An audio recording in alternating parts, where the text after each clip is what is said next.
अस्सलाम वालेकुम जनाब, क्या हाल है? खैरियत है? आज जनाब मैं वैक्सीनेशन सेंटर अटक में गया हूँ और वहाँ पे मुझे चूँकि पहले साइनोविक डोज लगा था वैक्सीनेशन का, तो वो उनके पास अवेलेबल नहीं है। जो लोग इस वक्त किसी दूर जगह से अटक किसी भी सेंटर में आना चाह रहे हैं और उनका साइनोविक है तो वो ना आए।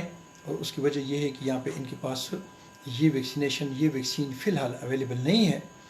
और कहा यह जा रहा है कि लाहौर से लोड हो चुका है। दो कंपनियां हैं, एक साइनोविक है और एक दूसरी है। तो लिहाजा जो लोग साइनोविक लगाने के लिए आ रहे हैं उनका vaccine at the moment available नहीं है। फर्स्ट डोज भी नहीं अवेलेबल और सेकंड डोज भी अवेलेबल नहीं है।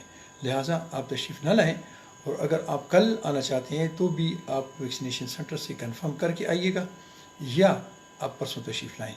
इंशाल्लाह आपका वैक्सीनेशन का दूसरा डोज़ इंशाल्लाह कंप्लीट हो जाएगा। अपना बहुत सारा ख्याल रखें, मुझे अपनी दुआ में याद रखें। अस्सलाम वालेकुम रहमतुल्लाह।